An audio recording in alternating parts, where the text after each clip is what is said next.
of year. And so we need the snow to come, we need it to fall as snow, and then we need it to stay there as long as possible.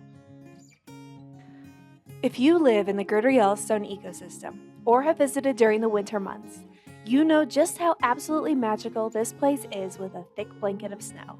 Some of my favorite memories out in the ecosystem are in Yellowstone, with some cross-country skis strapped to my feet, admiring the sparkling diamond dust in the air, and identifying animal tracks in the snow. Whether you're out skiing, snowshoeing, or admiring it from your cozy fireplace window, a snowy winter in the Greater Yellowstone Ecosystem is the best. Thanks for joining us again on the Voices of Greater Yellowstone podcast, where we share the stories and science of the Greater Yellowstone Ecosystem. I'm your host, Emmy Reed. Snow plays a more crucial role in this ecosystem than you could imagine. Between 70 to 80% of our water comes from snowpack in the west. When the snowpack in the mountains of the Greater Yellowstone Ecosystem and across the west melts in the spring, it feeds the rivers that provide drinking water for millions of people across the country and irrigation water for the agricultural industry. Snow is big business. The ski industry alone is a $5 billion industry. Many iconic, cold-loving wildlife species also rely on consistent snowpack to form their winter habitats. The worrisome thing is, we're losing our snow. The amount of snow falling each year is on the decline, and scientists agree that a changing climate plays a leading role. When you hear about drought across the West, it's often from lack of snowpack in the mountains or too much snow melting too early, leaving little runoff left for the late, hot summer months. A drier future seems inevitable, so what can we do about it? Luckily, many smart and determined people are working toward building a resilient Greater Yellowstone ecosystem and beyond. Today we're chatting with Dr. Scott Hotaling out of Utah State University's Department of Watershed Sciences. A leading expert in mountain ecology and hydrology, Scott and his team focus on how the cryosphere, Earth's collection of frozen water, is changing and how these changes are impacting downstream environments. He's been working in the Teton Mountains for over a decade studying rock glaciers, which are an exciting ray of hope. Now that we've broken the ice, let's hop into the episode to learn more about snow in the Greater Yellowstone ecosystem. So Scott, could you describe your perfect winter field day in the Tetons? So I actually don't spend that much time out in the winter doing research. So my perfect winter field day is definitely backcountry skiing, probably going somewhere like 25 short. That's a really nice, approachable day to get out and just be in the mountains with great views, but not, as much risk as some of the higher peaks that are farther back into the range. But most of our research work actually happens in the spring and summer. We often get out when the snow is actually gone because that's the time when we can actually access the streams that we do a lot of work studying. That makes a lot of sense. Tetons are probably not super traversable in the dead of winter, so got to make it a little easier. So I want to go back to kind of the very basics of snow. Could you start us off and tell us how does it form in the atmosphere, and then what are the conditions that it makes its way down to Earth? Yeah, so I should be clear up front that I'm not an atmospheric scientist. So there are people that study how snow forms in the atmosphere and all of that in a much greater detail than I do. But really all snow is the nucleation of water into ice in the atmosphere. So there's some kind of particle or a freeze, like a little frozen droplet or something. And then water just keeps nucleating on it until it essentially becomes a big enough frozen mass that it falls as a snowflake. And so that's essentially the basics of where snow comes from. And then essentially like a cloud is a mixture of moisture and particles. And when those two things interact, you get snowfall, and that determines the amount of snow and elevation in the atmosphere and all the kind of atmospheric physics that go into it. But what happens is we wind up with a lot of frozen water landing on the ground, which becomes really important for our well-being as humans, our recreation interests, all of these various things that stem from that basic process. Yeah, what affects like different texture of snow? Some days you get a great snowball creating snow kind of day, and then some days it just feels like, wow, I'm just throwing air at my friends. Yeah, I mean if you live in the Intermountain West or in Utah or Wyoming or Montana, we talk a lot about cold smoke, or people will refer to cold smoke, and that's when you're skiing and there's essentially like almost like a dust trail behind you of just all these little flittering snowflakes. And the reason you get that cold smoke is because the snow is really dry. So it has a really low, what people refer to as snow water equivalent. And snow water equivalent, or SWE, as people commonly refer to it, is the amount of water that's actually in the snowpack. And so if you take like a foot of snow and melt it from a certain area, you will get some amount of water that will come out of that. Really dry snow means you might take 10 inches of snow, melt it down, and you get 1 inch of water in the glass that results. If you live in the Cascades, or you're someone from Utah who likes to be a snob about snowpack, and you want to make fun of your friends that live in Seattle and the snow that they ski, what we call Cascade cement. The reason people call it Cascade cement is because it's incredibly moisture laden. So a lot of the snowpack is coming off the Pacific in these really wet storms, wet and warm storms. And so, you melt 10 inches of snow from Mount Rainier at the same time of year, you might get 4 or 5 inches of water out of that. And that essentially, like that wetter snow actually makes for a really good snowball. But then once snow is actually on the ground, so we're talking about what happens when it gets to the ground, how much water is in it. But then once it's on the ground, all the processes that occur with freeze thaw cycles, sunlight, aspect, all these different things affect how the snow then starts evolving once it's laid down. And so if you get really cold days in Utah or Wyoming and you have a good, fresh, recent snowfall, you can have great snow for a long time. But the moment it gets above freezing or sees a lot of sun for a few days or something, then it can get really bad really quick. Scott, do you have maybe another interesting snow fact that either people just may not know or would surprise folks? And I think one of the coolest things about it is it's the most reflective natural surface on Earth. So a fresh snowfall, it reflects the most light of anything else on the planet. Makes sense once you think about it. It's very bright white, but I mean, it reflects something like 90% of all incoming solar radiation. And so it's a very reflective surface. And the moment it falls, though, the snow crystals start to change, it starts to darken, and it actually slowly loses that reflectiveness as the snowpack actually evolves. But you get a January snowfall, and it's the brightest thing you can find. Yeah. Oh man, one time I was up on Pikes Peak and there was so much snow and it was so bright for some reason that day that I couldn't even be outside because my retinas just felt like they were burning. No, it's It's it's such a a real crazy thing. thing. Yeah.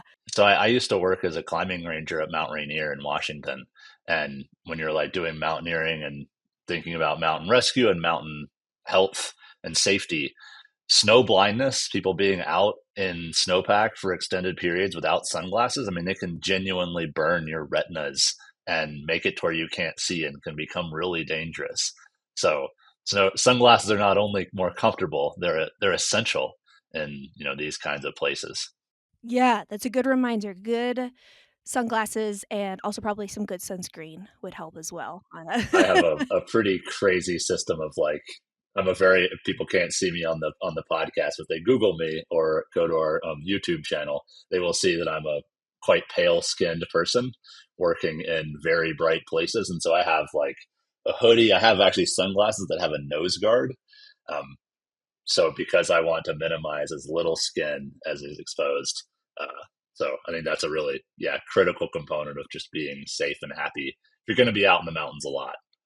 Could you tell us a bit about the role that snow plays in the Greater Yellowstone ecosystem? And I know that's a very broad topic, but maybe you could help us get to the basics.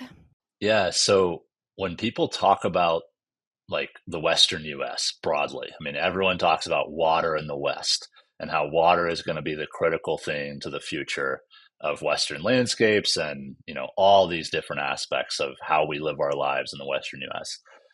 And I would argue that in the water realm, snow is actually the most critical part of it because snow falls in the winter, it builds up in the mountains, and it becomes the largest natural reservoir of water on Earth. So we talk about all these reservoirs and is the reservoir at 60% capacity or 100% capacity or whatever. That's storing water at lower elevation. But in our mountains, every winter, we have this massive natural storage of water, which stems from snowpack. And what happens in those mountains literally impacts basically everything downstream. It impacts where we get our food, irrigation and agriculture. It impacts drinking water. It impacts whether or not streams flow all summer, which impacts what species can live there. And so it just has like all of these downstream literal effects. And it all begins with the snow falling in the mountains and then melting out in the spring and summer. So it kind of rules everything in the GYE and other mountainous locations. Yeah, and those streams lead into larger rivers that flow across the United States, so it's really a nationwide impact on making sure that the Greater Yellowstone ecosystem and others, of course, but get good snow. Yeah. I mean, the Snake River can follow it through millions and millions of people and all sorts of places and fisheries and everything else. And it all starts in the headwaters of the Tetons. Mhm. So, throughout the winter, in the Greater Yellowstone ecosystem, what are the conditions, for snowpack that make it like an optimal snowpack for that kinda spring runoff and making sure that these streams and rivers have a steady flow of water to them? I mean, the most important thing is that precipitation falls as snow and not rain. And that's something that's happening across the West as there's more and more concern about the growing prevalence of rain in our mountains.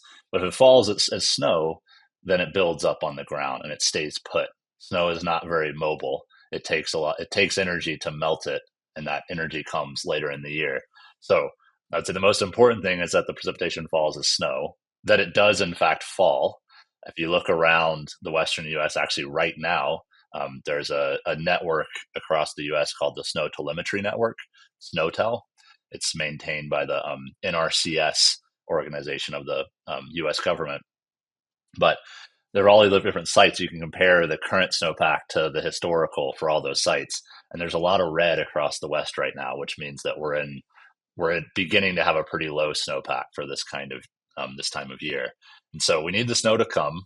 We need it to fall as snow, and then we need it to stay there as long as possible. So even if you have a really big snowpack, if you have a really warm spring, like May is much warmer than expected, and that snow starts melting out earlier. Then what happens in May? That melt out in May can dictate, really dry conditions come August or September when we really need that water the most. Are there any, particular mountain ranges in the Greater Yellowstone ecosystem that maybe, in your opinion, would be some of the most important to ensure receive good snowfall? There are none that I would say are more important than others. I mean, the Teton Range is just unbelievably critical for a lot of reasons. It's small, it's high, it gets a huge amount of snow. It has lots of economic importance with two major ski resorts, a national park, all of that, and being the headwaters of the Snake River and other really important watersheds. So the Tetons are certainly high up there as a place that uh, we really care about. The Gallatins have a lot of really important runoff for especially like fisheries, which is obviously another really important part of Montana's economy. But really, the higher the mountains, kind of the more important it is that they receive snow, because they're going to be the most important reservoirs of where that snow sticks around.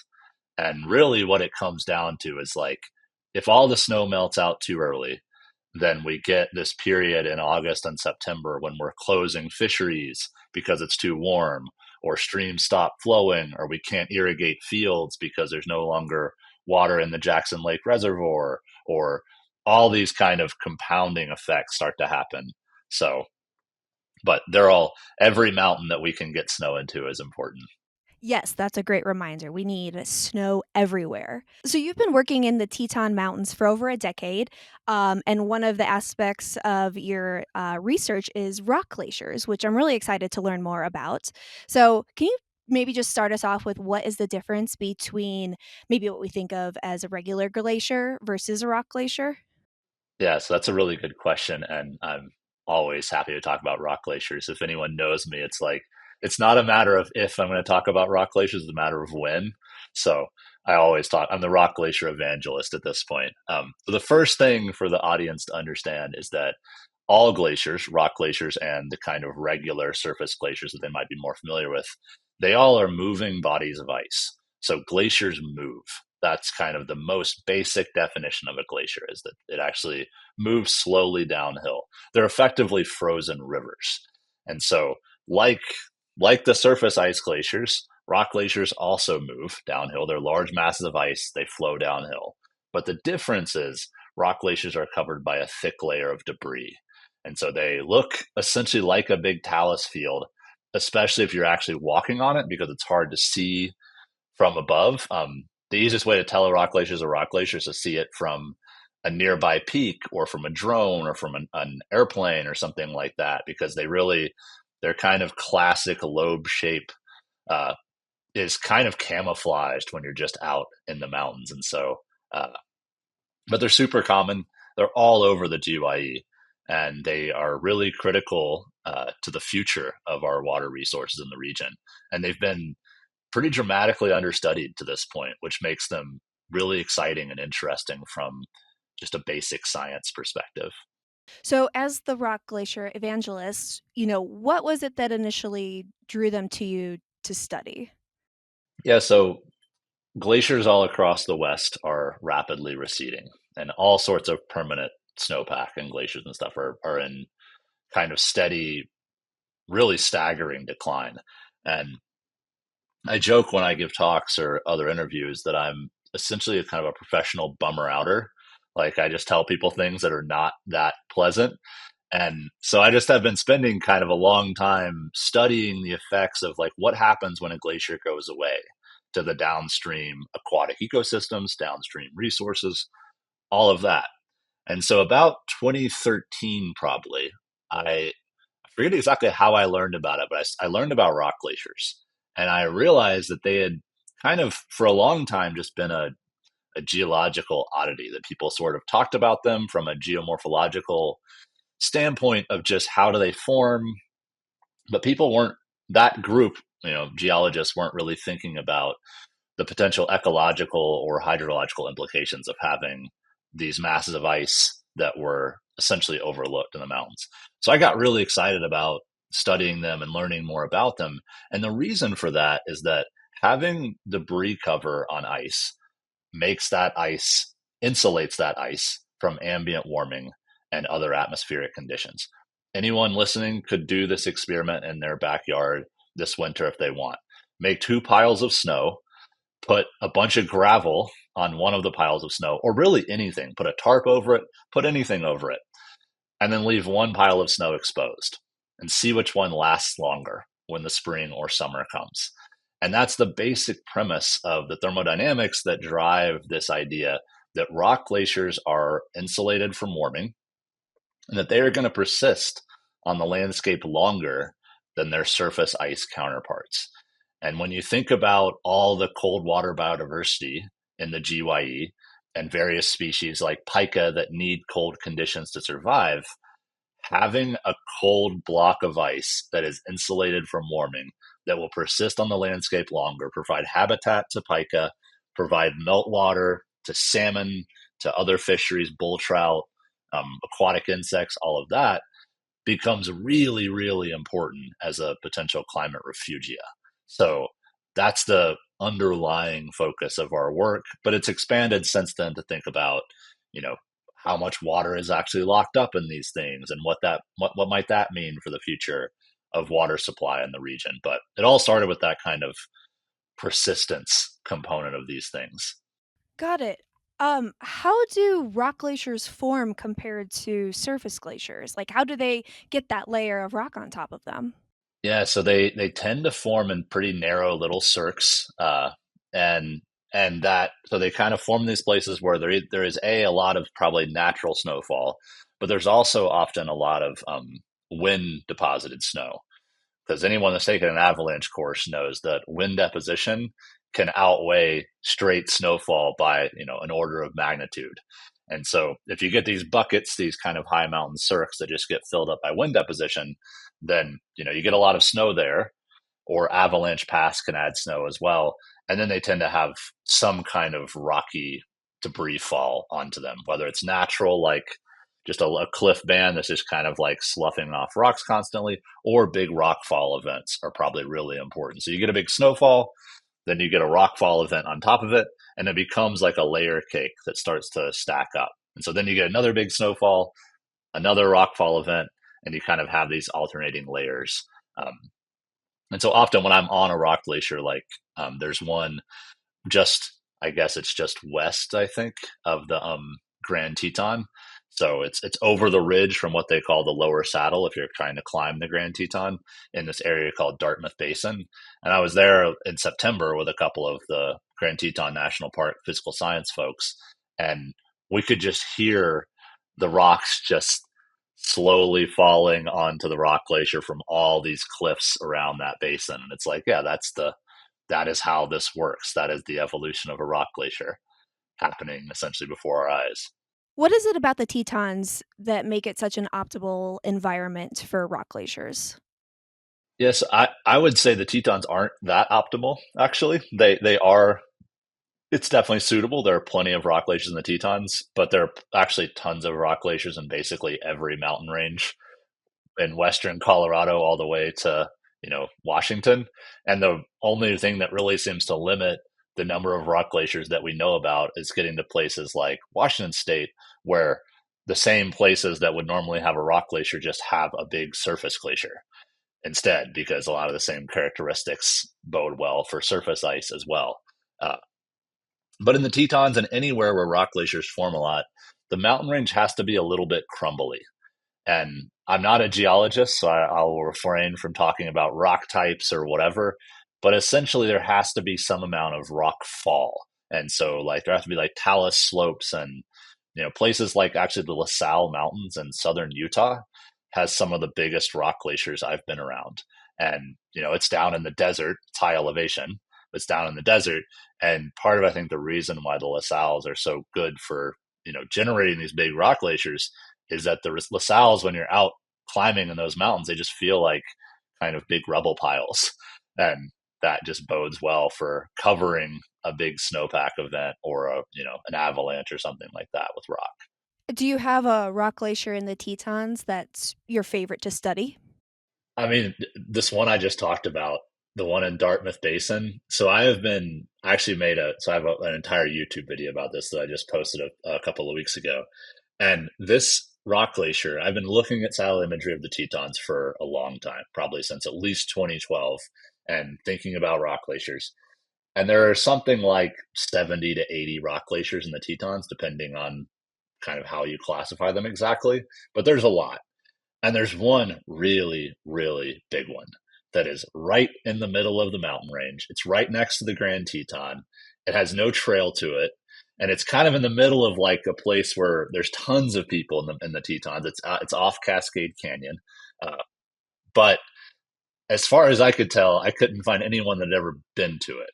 And so I had wanted to go to it for at least 10 years. But I was always like, I looked at the imagery and looked at various apps of slope angles. And I was always kind of scared of it because, like, it had this very, it's like this beautiful big basin with this, like, 1 to 2 kilometer long rock glacier that was guarded by essentially straight cliffs. And then it had this entrance to get to it, which was where the water actually flows out from it. There was this really, really steep slope. And I was afraid that was going to be too steep and sketchy to actually get up to it. And so it wasn't until about 2 or 3 months ago where I finally convinced some very good climbers to come with me. And it turns out that it actually wasn't that hard to access at all. It was surprisingly safe. And then it was just an amazing rock glacier feature. It's big, had tons of water coming out of it, had tons of biodiversity in the stream coming out of it, including this endangered stonefly that we study called Zapata Glacier. And so it just became this like really special little spot where I doubt many people have been up there, despite it being so close to where thousands of people go up and down the Grand Teton and the Middle Teton and go up and do the, Cascade backpacking loops and go into Alaska Basin. They're all within a mile or two of this thing, but actually being in that basin after seeing it for so long was just like, it was one of the highlights of my career so far. It was super cool. Ah, that's great. When you're getting up to this rock glacier, What experiments are you running? What samples are you pulling? What's your goal when you're up in the field studying a rock glacier? Yeah, so we do a lot of different things.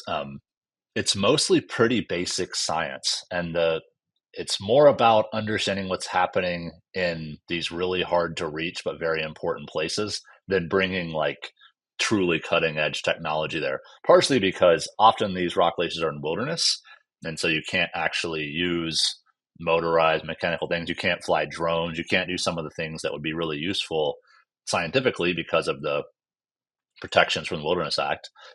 But then also they're really hard to get to, and so they you can't carry that much stuff. So we're often trying to figure out, one, is there water coming out of it, and does that water appear to flow year round?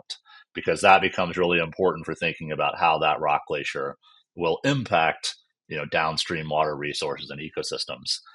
Two, we do a lot of stream ecology research, and that's often focused around these rare and endangered aquatic insects that live in the meltwater of rock glaciers. And so I mentioned one a moment ago, but there's a species called Zapata glacier that in 2019 was listed under the U.S. Endangered Species Act due to climate change induced habitat loss because this stonefly is tied to surface glaciers that are rapidly receding across the western U.S. And funny enough, that's the same mechanism that the polar bear is listed under for the Endangered Species Act. So it's a little aquatic stonefly, has the same kind of mechanism of endangered Species Act listing as the polar bear. And so when we go out to these streams, we do a lot of flipping rocks and just looking around for what organisms are there. And so, it helps us also document where there are populations of that species. And then we install temperature loggers so that we can actually monitor the temperature going forward. Um, and so we actually have a pretty big network of long-term temperature data now in the Teton Range with the point of understanding as these various ice sources either recede if they're surface ice or stay put if they're rock glaciers, how does that impact downstream environments? Because we expect those downstream environments to respond differently depending on what their primary source is.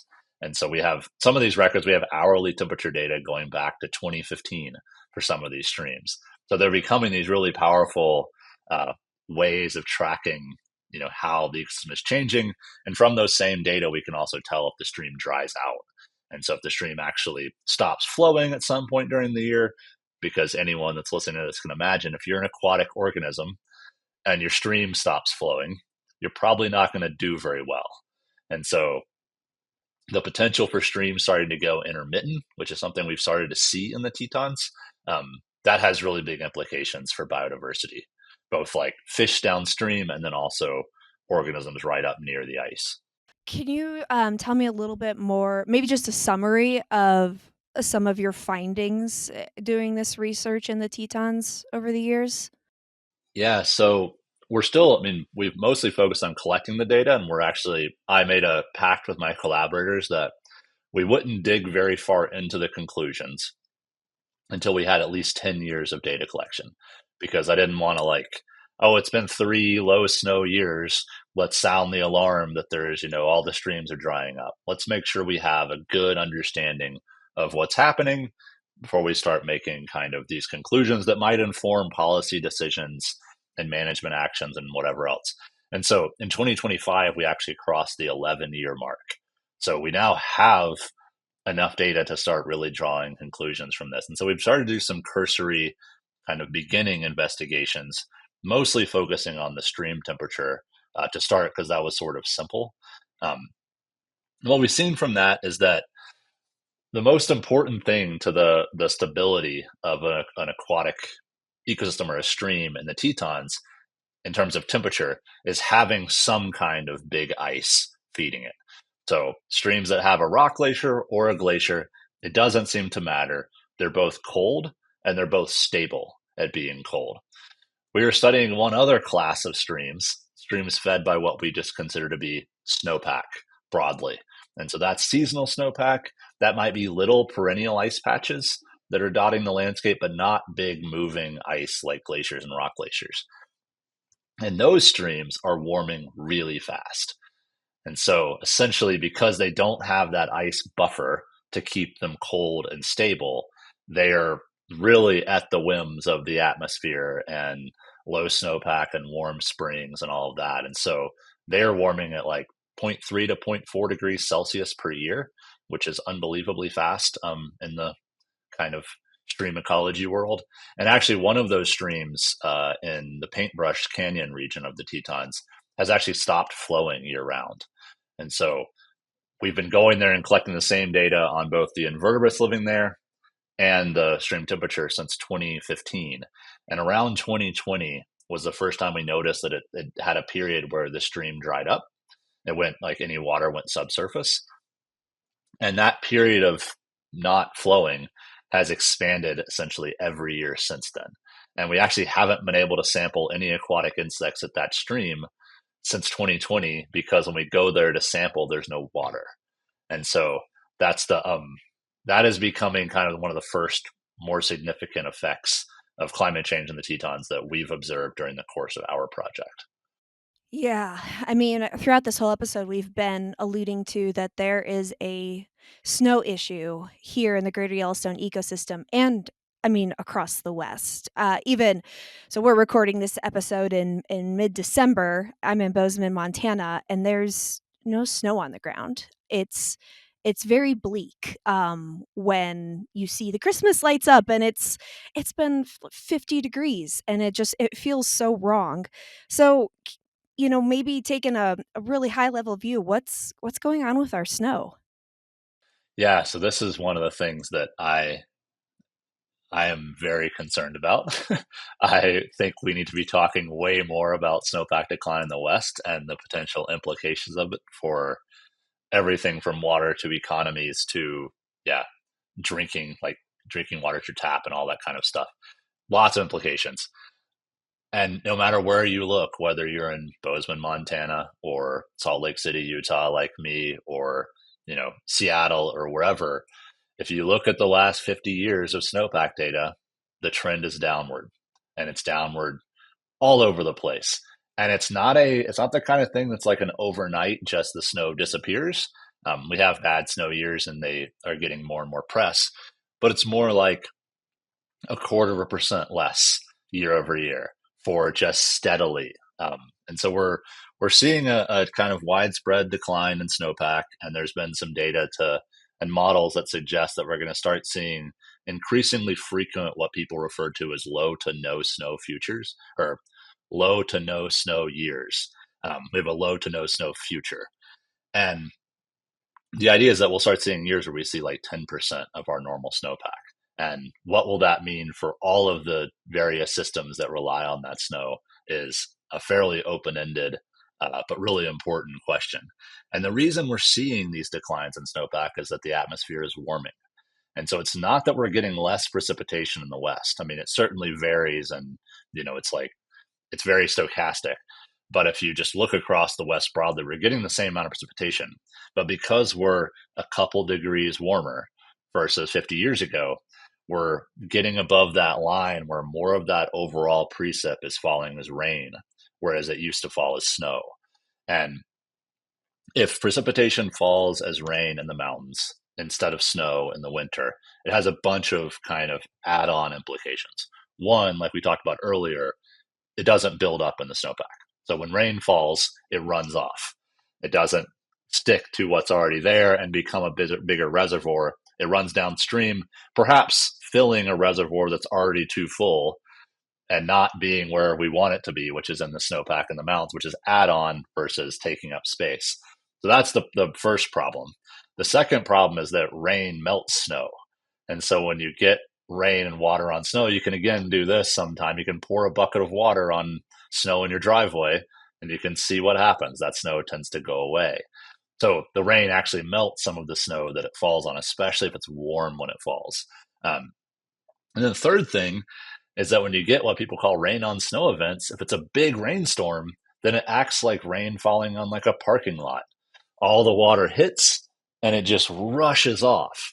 And then that's how you get these downstream big flood events and things like that. And so, spring flooding, I'm increasingly concerned about, like a storm coming in April when normally it would fall as snow, it drops an inch of water and floods a place that normally doesn't see flooding like that. And so there's a lot of implications of it, but the basic thing is our snowpack is going away, and that matters. And we've also touched on this, but could you review with us again what those downstream effects will be from, not a steady runoff throughout the spring and summer? Yeah, so for the highest elevation streams, kind of the first predicted impact is that they will warm. So they will start seeing warming. Um, the second potential impact is that they will stop flowing year round. And the third predicted impact is that they will stop flowing altogether, except during rain events. And so we're seeing all of those. We're seeing the first two already in just a kind of a limited scale of our study in the Teton Range, certainly happening elsewhere.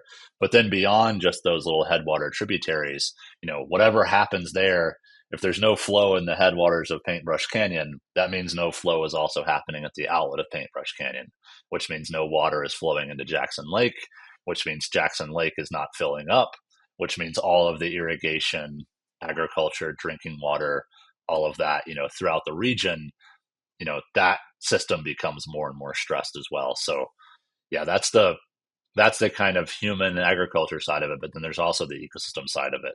And so I'm sure anyone who's listening to this who is like a fly fisher person, uh, I see constant news alerts of, the Gallatin River is closed to fishing because of a heat wave, or please don't fish after 9 a.m. because that stresses, the fish. And a lot of fisheries and fish have kind of very strict thermal limits of where they can no longer survive or at least handle any stress.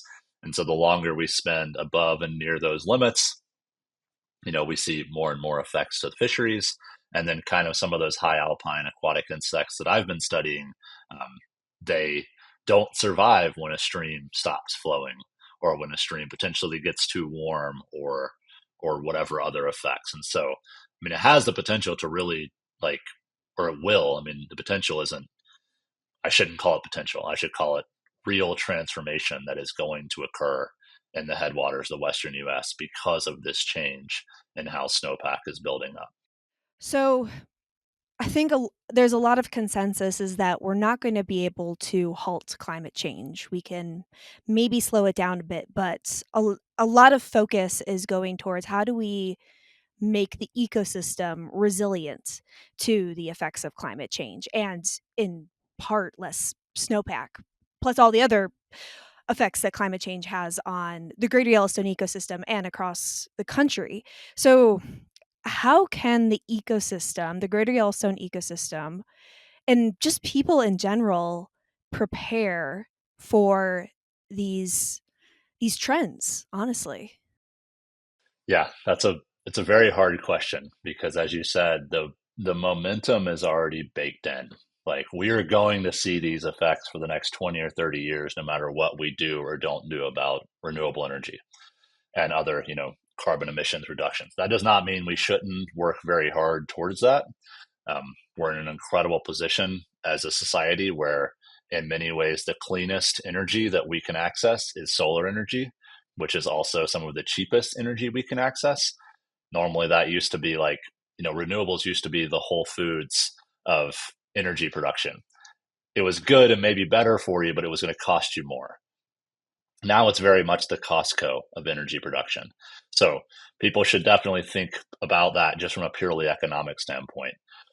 But thinking about what's already happening on the landscape, I think the most important thing for managers, city planners, local officials, et cetera, and just citizens is to understand that we're going to need to do more with less, or essentially do the same with less at the very minimum. But we have more and more people that both being born in the Western U.S. and also moving to some of these wonderful places in the GYE and elsewhere that we all love. Um, and so kind of gone are the days of our potential to have water excess and just do whatever we want with it and have really cheap water and flood irrigate fields and all these kinds of things. And so we need to think really critically about how we manage and use water for all sorts of things, from agriculture to human and municipal use. And then for the ecosystems, I mean, this is kind of the hardest part. We can't put snow back in the mountains. We can at very small scale.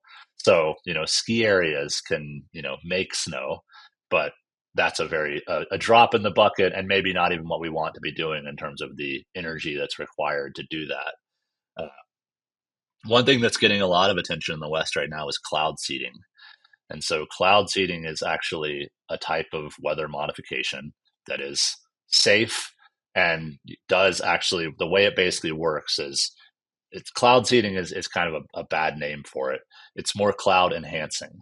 And so you take what's already there and it's acting as if a cloud is a sponge. And instead of like naturally that sponge might get squeezed like halfway, by doing cloud seeding and adding more of these particulates to the cloud from a seeding agent, you can induce more of that nucleation that leads to snowfall. So it allows you to essentially squeeze the cloud a little bit harder. Um, Cloud seeding is exceptionally hard to prove that it does anything. I think there is pretty good evidence that it does something. There are certainly people that think that it is going to save us all, and there are people that think that it is the biggest kind of BS environmental story that currently exists. I'm somewhere in the middle. I think it. I think it is useful and it does have a net effect, but it's not. We're not going to cloud seed our way out of the climate change impacts. But it's a really neat thing because it is like the one place where we actually can induce more snowfall in the mountains. So we can add to the existing snowpack when the conditions are right and via tools like that. But so one thing that I think a lot about is the value of long-term monitoring. And the reality is we know very little about exactly what's going to happen and how species will be impacted and how water resources will be affected. We have a lot of predictions, but they're based in very little data about the actual high mountains that we're trying to predict. So a lot of the work that I'm doing in the Tetons and the long-term monitoring that my research group is doing is to understand quantitatively what exactly is happening, what will happen, and where do we want to devote our resources. And so the reason why rock glaciers have become a nice place for me to think about is that it's actually a little ray of potential hope. And the reason I'm hopeful about rock glaciers is that they are persisting on the landscape longer than surface glaciers. We now have really good data that actually proves that. We have a study that's in review right now at a scientific journal from the Tetons where we actually show rock glaciers have persisted in spite of climate change in a much better way than the surface glaciers that surround them. But so by monitoring these places and monitoring these rock glaciers, we can understand, how robust the system is to warming, and also where, if we know there are these endangered species living in the outflow of a rock glacier in a place like that Dartmouth Basin that I mentioned, or Garnet Canyon, or wherever someone might recognize, then we can start to devote resources to protect that individual place. And maybe it's, let's minimize the amount of hiker traffic.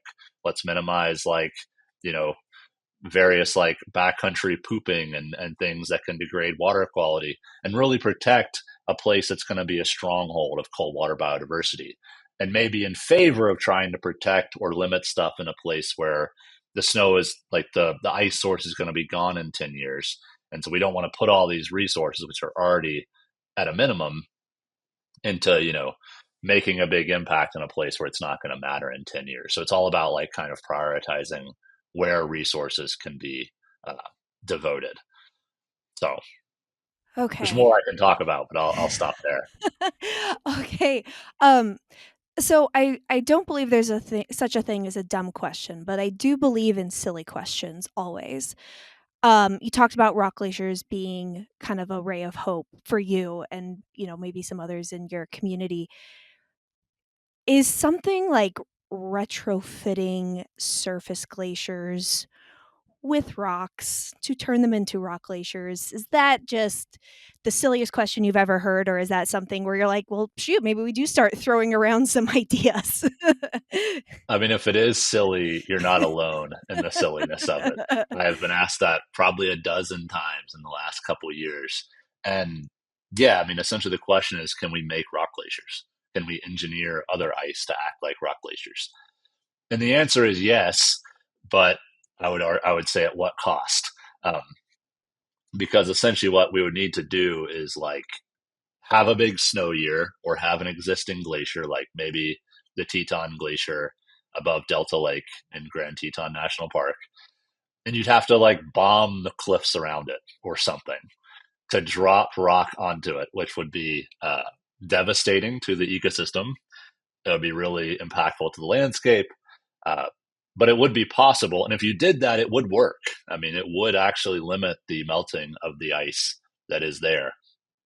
There in Europe, there's actually a lot of there's been a lot of effort and interest in pulling out big white tarps and covering glaciers in white tarps to prevent them from basically receiving solar radiation from the sun, and it does limit their melting. So that's often done in places where there's like a ski area that's on a glacier.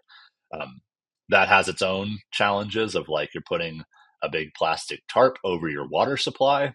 I think everyone is getting more and more concerned, reasonably, about microplastics and their role in human health.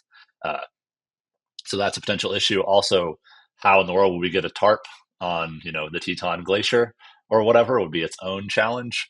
Uh, Something that I've actually been thinking about, which is from it's actually from like Southeast Asia and the Himalaya, that is a little local climate adaptation tool that people use, is creating these things called ice stupas, or some people call them artificial glaciers. I don't like that name because it's not the name that the people actually came up with originally. Stupa has like a Buddhism kind of link, and I think it's a really great term. They also don't move, so they shouldn't be called glaciers. But academic pedantics aside, uh, these ice stupas are essentially creating your own little ice mass in your backyard or in a place. Like they basically take a solar panel and a little pump, and they have a water source. And when the temperature is below a certain temperature, they spray water into the air and let it freeze in this kind of ice dome. And they just add pipes as it gets bigger and bigger and bigger. And these things can get like 50 or 60 feet tall. I would encourage your listeners to just Google ice stupa and look at some of the photos. Um, and so I've long wondered, like, how hard would it be and how viable would it be to produce, ice stupas in a basin where there's, some kind of important aquatic organism, or as just an add-on water storage solution. Uh, we haven't explored that. I'm working at USU to start something called the Center for Mountain Futures. And the whole point of the center is to study climate solutions for how we deal with the changes that are coming to mountains. And we're working on philanthropically funding that. So if any listeners want to support that, let me know. But one of the first projects that I'd want to get someone to work on, if we had the means to support that, is like the viability of these ice stupas in the Western US. And is this a crazy idea, or could this actually move the needle in terms of our water supply and artificially bolstering cold water sources? So that's another little exciting thing that's fun to think about. Right, because really, when it comes to protecting our water, like, spaghetti at the wall, we just gotta start thinking about all the creative ways that we can keep our water sources flowing And throughout the essentially, year. putting more water in the mountains is the easiest thing. I mean, building more reservoirs is another option. But as anyone listening to this would probably recoil at that idea, me included. Like, we don't want to we don't have good setups for it. It's extremely expensive, and like the Hetch Hetchy Reservoir in California, the uh, Yosemite Valley that's essentially underwater. Like, we don't want to lose kind of the natural resources of the landscape to water storage if we can avoid it. So there's a lot of really destructive ways that maybe we could approach it, but I think there are other things that we can work on first. Sounds good. Do you mind if we hop into some listener questions? No, I love listener questions. Perfect. I've got 3 of them. So the first one, Alex from Wyoming asks, "Where can you find the most snow in the Greater Yellowstone ecosystem?" Where can you find the most snow? Maybe Alex is a Uh, skier. yeah, I mean, I would My guess would be somewhere like the Teton Glacier and somewhere like that where you have essentially a high alpine basin. You have a glacier already there, so you know that it's a place where a lot of snow either falls or gets deposited. And then you have a lot of potential for wind deposition coming over a ridge that essentially will fill a bucket. And so somewhere like that, like whether it's there or somewhere in the Gallatins, I'm not sure exactly where, but that's a really fun question of like essentially, and I'm assuming Alex is meaning like depth of snow at a point in time. Where is the most snow that you're going to find?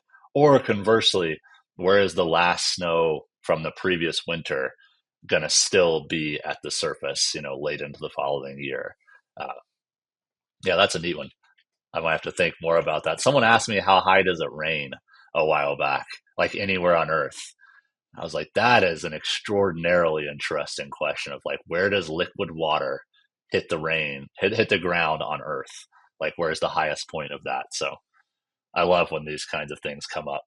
I'm guessing is the northern island of Japan still the place that sees the most snowfall in the world? I mean, the highest, as far as I know, and a reader or a listener can fact check me, I think the highest snowfall total ever recorded on Earth in a 12-month period is at Mount Baker in Washington.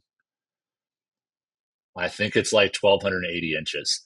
That might be the highest number for North America or the US, um, but it is an extraordinarily high number.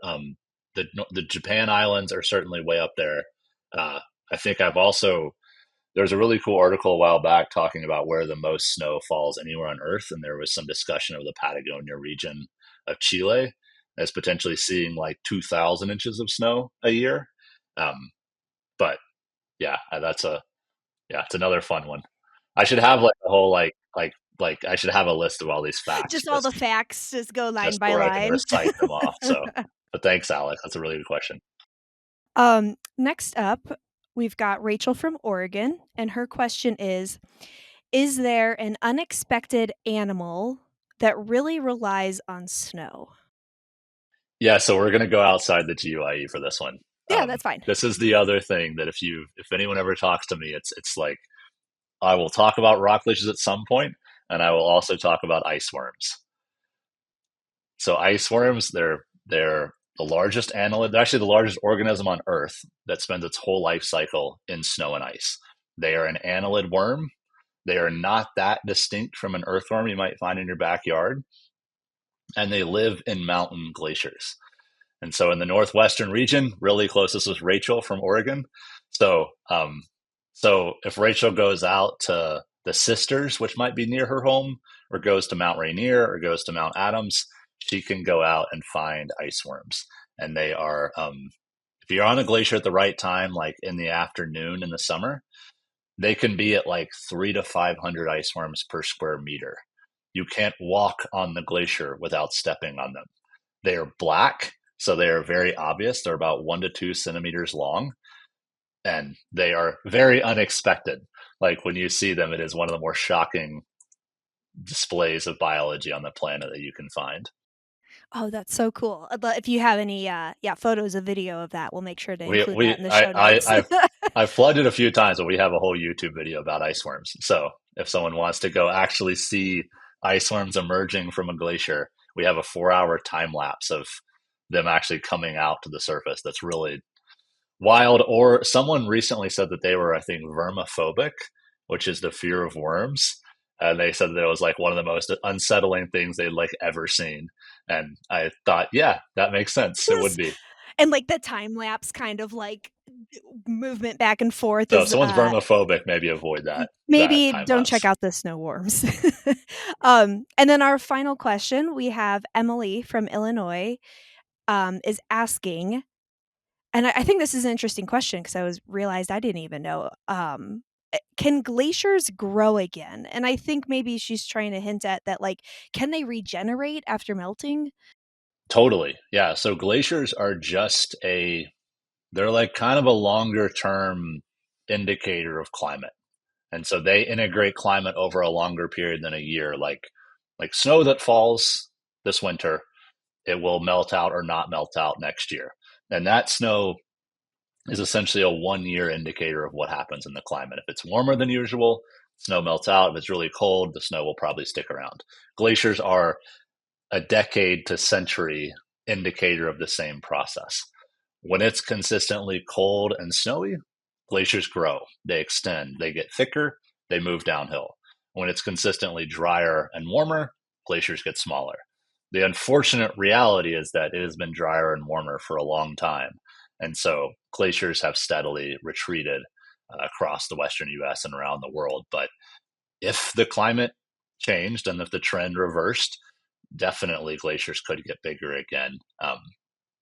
It's just really, really unlikely. Yeah, that makes sense. Okay, so what advice would you give to someone who's maybe interested in studying snow, glaciers, or high altitude watersheds? I think if they're interested, if they're a young person, they want to maybe go into this field, I would get in touch with someone like me and ask them about their work, ask to have like a quick Zoom chat or something. Just start getting to know people that do this kind of work. I am not the only one out there, and there are people that study the water side of it, that study the ice side of it, the ecology side, all these different aspects. And so there's a lot of room for motivated, excited young people to join this effort to understand these places and work towards preserving and protecting them. If they're not a young person or there's someone who's kind of later in their career or isn't going to go like back to school for this or something, I would say similarly, like get to know what's going on in the Western US. Follow things like, I think in the show notes, I'll put the YouTube channel that my lab works on. There are various outlets like the Voices podcast. There are a lot of ways to learn more about this. And so I would say get engaged, let those people know that you support what they're doing and that you think that it's important. Uh, if you have the means to financially support any of this stuff, that is incredibly powerful. I'm sure this podcast takes donations or other things to support it. Like it takes a lot to do this kind of work and to pay people to do the research or to produce media content or whatever. So philanthropic support is really powerful. And then also, I would say get informed about potential voting ballot initiatives or politicians or whomever. Like I run this climate adaptation intern program at Utah State University where we every semester have 8 to 10 undergrads that we pair with climate adaptation topics in the state. And we're basically teaching them how to do the science of climate adaptation, but also how climate adaptation works. And what we kind of instill in them is like the way stuff happens is through policy change, like legislative change. Building codes are a really important way to protect the environment. Like mandating solar on homes, like who knows, like advocating for solar tax credits, whatever. Like those are some of the most powerful ways that you can actually make a difference for the environment that you care about. What makes you hopeful about the work you do? So one is rock glaciers. I think they're really exciting, and the fact that they are resisting this really kind of negative trend for at least the time being. I mean, we don't know how long that will last, but it's really cool to actually see something positive in my world. And then two, how much people care.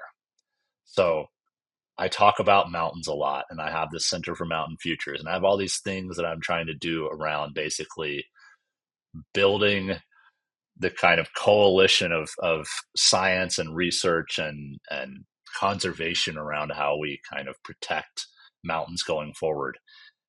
And people just care so deeply about mountain landscapes, about the Greater Yellowstone Ecosystem, about the Teton Range, about all these places. And so I'm optimistic that as we kind of have more and more conversations like this, as people see the changes firsthand and kind of learn ways where they can get involved, we can just steadily build the support that will eventually spill over into real change happening, real improvements, that kind of thing. I mean, a lot of progress is being made, like the Greater Yellowstone Climate Assessment. I want to call that thing out. It's incredible. I mean, that was the work of people at Montana State and University of Wyoming and other institutions that just wanted to do it, and they did it in a deeply red or a political landscape that they maybe wouldn't have expected would be supportive of it. And so that kind of thing gives me a lot of hope to see something so impactful coming out of a place where people probably wouldn't bet on it being successful, but it was. And so I think we can do more, and more can happen than we realize. Yes, thank you for sharing that. Um, so to wrap up our conversation, this is a question we ask all of our guests, is who is your conservation or science hero? Who is my conservation science here? It's this lady named Connie Millar. So Connie Millar is a retired U.S. Forest Service research ecologist. She was based in California. Connie is a legend of the mountain research world. And what's amazing about Connie, I mean, beyond all the work that she did to understand the future of pika and rock glaciers and all this biodiversity and water resources that are very overlooked, is that she did it by being like just this lovely person. And she's exactly the kind of person that I would want to be. And I encourage anyone to Google her. And she also had like this really strong affinity for art and communication, and that as being part of the science story, which I totally agree with. I think science, as in general, science and research has a problem a bit of being too kind of boring and insular, and really like academics talking to academics. And so it's why I love like doing podcasts like this and things, because I think one of the most important parts of my job is talking to the public and sharing the story of what is happening, and inviting ways to them to be involved. And so very appreciative of your time and this invitation, and I think we just need more of that in the world right now. Yeah, thank you for sharing her with us. She sounds amazing. And thank you for highlighting the importance of science communication. And that's how we can, I believe, really make a change, for communities and the masses, is just if people can understand what's happening and little things that we can do to just make our communities more resilient to these changes that are coming, whether we really like it or not, is inspiring. So I thank you for all the work that you do. And I've had so much fun chatting with you today. Rock glaciers are fascinating. I'm going to have to dive even more deeply to learn about them. But just thanks again for your time, Scott. We really appreciate you joining Yeah, us. thank you. Another big thank you to Scott for stopping by the podcast and sharing his incredible knowledge about the role of snow in the Greater Yellowstone ecosystem. We so appreciate the important research and science communication work you do. All right, we've got some links for you in the show notes to check out, including Scott's YouTube channel, which I highly recommend. There are informational videos where you can learn more about rock glaciers, and field trip videos where you can join him on a journey to study a rock glacier deep in Grand Teton National Park. We'll also include a link to learn more about what we're doing here at the Greater Yellowstone Coalition to support climate resiliency. The Voices of Greater Yellowstone is a podcast by the Greater Yellowstone Coalition, a conservation nonprofit that works with all people to protect the lands, waters, and wildlife of the Greater Yellowstone ecosystem. This holiday season, would you consider giving the gift of a review on Apple Podcasts or Spotify? Reviews help boost our visibility on podcast platforms and attract new listeners. We could use all the help with reaching new people to share the stories and science of the amazing Greater Yellowstone ecosystem. Thank you for taking the time to review. As always, thanks for tuning in, and we'll see you next time.